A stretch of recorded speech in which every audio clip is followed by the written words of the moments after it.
वक्रतुंड महाकाय सूर्यकोटि समप्रभ निर्विघ्नं कुरु मे देव सर्वकार्येषु सर्वदा।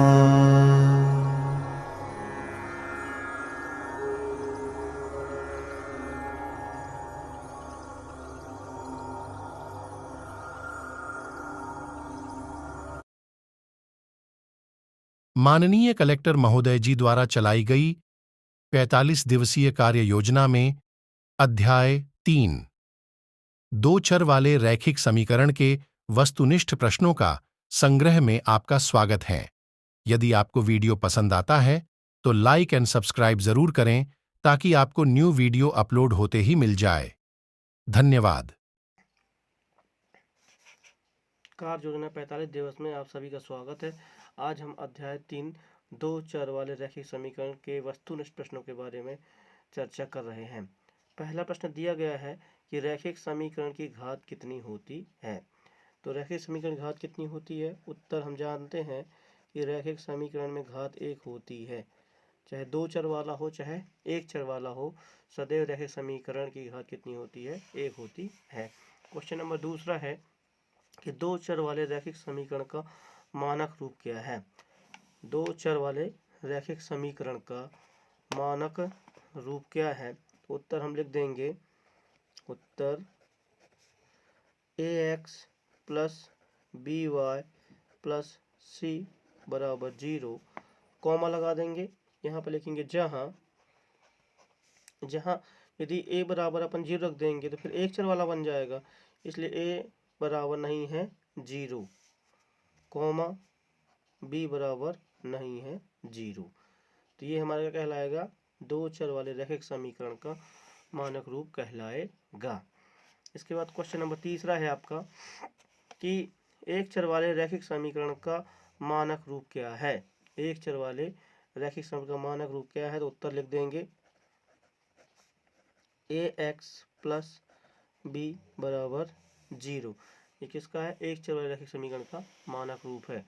क्वेश्चन नंबर चौथा, रैखिक समीकरण निकाय a1x plus b1y plus c1 equal to 0, a2x plus b2y plus c2 बराबर 0 के अद्वितीय हल होने की शर्त क्या है।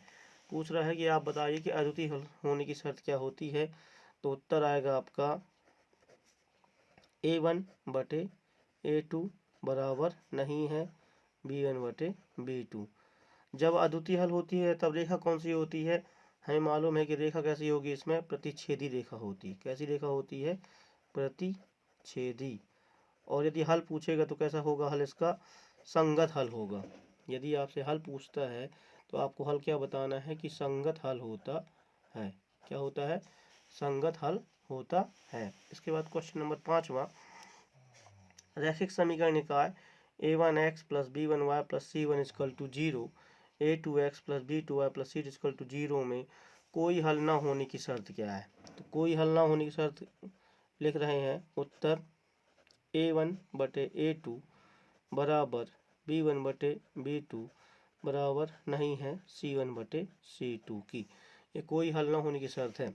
यदि आपसे पूछता है रेखा कौन सी है, तो इसमें आपकी रेखा आएगी समांतर रेखा होती है। कौन सी रेखा होती है? समांतर रेखा। और आपसे पूछे कि हल कौन सा होगा, यदि बोल दे कि हल कौन सा है तो हम बताएंगे हल इसका असंगत होता है। क्या होता है? असंगत। क्वेश्चन नंबर 6वां है, रैखिक समीकरण निकाय a1x b1y प्लस c1 बराबर 0 और a2x plus b2y plus c2 बराबर 0 में अपरिमित रूप से अनेक हल होने की शर्त क्या है। उत्तर लिखेंगे a1 बटे a2 बराबर b1 बटे b2 बराबर c1 बटे c2।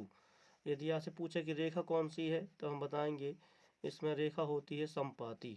क्या होती है? संपाती। और यदि हल पूछ लिए तो क्या होगा? इसका हल होता है आपका संगत। क्या होता है? संगत हल होता है। ये आपको ध्यान रखना है क्योंकि इससे क्वेश्चन बनेंगे। इसके बाद क्वेश्चन नंबर सातवां है कि रैखिक समीकरण निकाय a1x b1y प्लस c1 बराबर 0 और a2x b2y plus c2 equal to 0 में अद्वितीय हल है तो रेखा कौन सी होती है। तो उत्तर क्या आएगा हमारा, यदि अद्वितीय हल है तो रेखा कौन सी हो जाती है, प्रतिच्छेदी रेखा हो जाती है। उत्तर आ जाएगा प्रतिच्छेदी रेखा। क्वेश्चन नंबर 8वां, रैखिक समीकरण निकाय a1x b1y plus c1 equal to 0 और a2x b2y plus c2 equal to 0 में कोई हल ना हो तो रेखा कौन सी होती है। यदि कोई हल ना है तब आपकी समांतर रेखा होती है, ट्रेन की पटरी की तरह। तो यहाँ बता देंगे समांतर रेखा। इसके बाद अगला क्वेश्चन है 9वां नंबर का, रैखिक समीकरण निकाय a1x b1y प्लस c1 इस बराबर 0 a2x plus b2y plus c2 equal to 0 में अपरिमित रूप से अनेक हल है तो रेखा खालिस्तान कहलाती है। तो उत्तर आ जाएगा संपाती रेखा कहलाती है। कौन सी रेखा कहलाती है, संपाती रेखा। इसका क्वेश्चन नंबर 10, क्वेश्चन नंबर 10 हमारे पास दिया गया है कि समीकरण x प्लस 2y बराबर प्लस 5 बराबर 0 minus 3x minus 6y plus 1 बराबर 0 का हल क्या है। इसमें आपको चेक करना पड़ेगा a1 a2 b1 b2 c1 c2। तो आप निकाल के देख लीजिए a1 बटे a2 क्या है। तो अपन जानते हैं a1 कहाँ मिलता है, x के पास मिलता है दोनों में, है ना। तो यहाँ पर a1 कितना दिया है 1 बटे, इसमें देखो a2 कितना दिया है -3। अब आप b1 निकाल लीजिए b1 बटे b2। तो b1 कितना दिया है 2 और इसमें b2 कितना दिया है -6। काटेंगे 2 एकम 2 2 तिहाई 6 तो बराबर कितना आ गया -1 बटे 3। अब आप c1 बटे c2 चेक कर लो। तो c1 कितना हमारे पास, c1 c2 चेक करेंगे। c1 यहाँ पर कितना दिया है 5, तो c1 बटे में c2 बराबर कितना आएगा 5 बटे में 1। तो देखो 2 बराबर तीसरा बराबर नहीं है। अपन देख रहे हैं इसको हल करने के बाद कि अपने पास आ रहा a1 बटे a2 बराबर b1 बटे b2 बराबर नहीं c1 बटे c2। ये कंडीशन आ रही है, ये कौन सी है, कोई हल नहीं। तो उत्तर लिख देंगे कोई हल नहीं। क्वेश्चन नंबर 11, यदि एक समीकरण युगपत संगत है तो रेखाखंड खालिस्तान कहलाता है। युगपत समीकरण बोला है, हल बोला है संगत। हम जानते हैं कि हमें संगत हल दो जगह प्राप्त होता है, एक तो प्रतिच्छेदी रेखा होती है और दूसरा जब हमारे पास संपाती रेखा होती है। उत्तर क्या आएगा, प्रतिच्छेदी या संपाती। क्वेश्चन नंबर 12, क्वेश्चन नंबर 12 बोल रहा है कि x प्लस 2y बराबर 4 में यदि y बराबर 2 हो तो x का मान होगा। तो चलो जहाँ पर y लिखा है वहाँ पर हम 2 रख देते हैं। तो क्या आएगा, x प्लस 2 गुणे 2 बराबर 4। तो x प्लस 4 बराबर 4, 4 इस तरफ आएगा तो माइनस में आएगा तो x बराबर कितना आ जाएगा 0, क्योंकि प्लस माइनस कट जाएगा तो x बराबर हमारे पास क्या हो जाएगा 0। क्वेश्चन नंबर 13, दो चर रैखिक समीकरण का ग्राफ खालिस्तान होता है। उत्तर लिख देंगे दो चर वाले रैखिक समीकरण का ग्राफ सरल रेखा होता है, सरल रेखा होता है। क्वेश्चन नंबर 14, समीकरण को जोड़कर या घटाकर हल करने की विधि खालिस्तान कहलाती है।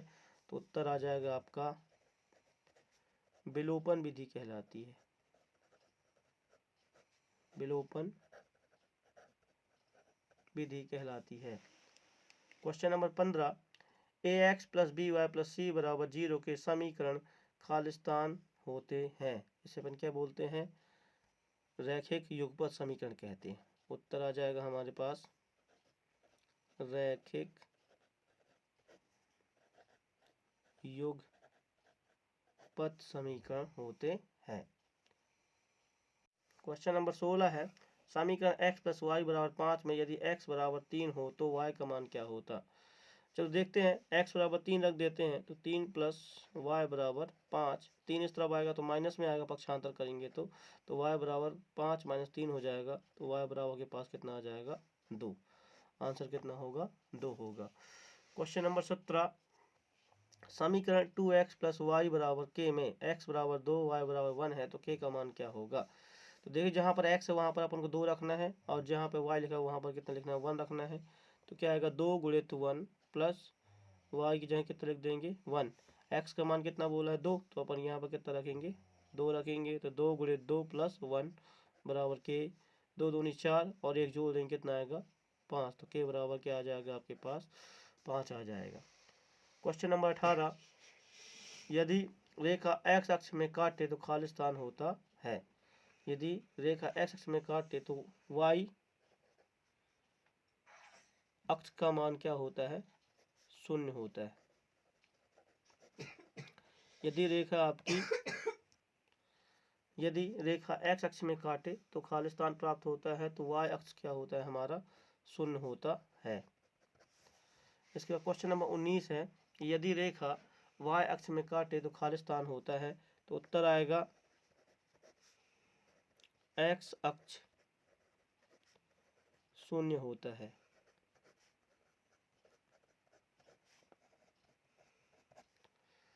क्वेश्चन नंबर 20 है, मूल बिंदु के निर्देशांक खाली स्थान होते हैं, तो आपको उत्तर आएगा कोष्टक 0, 0 कोष्टक बंद, मूल बिंदु के निर्देशांक कहलाते हैं।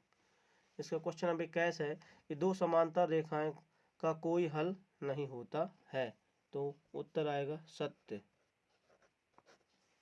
क्वेश्चन नंबर 20 है, दो चर में एक रैखिक समीकरण के अनेक हल होते हैं, तो उत्तर क्या आएगा सत्य है।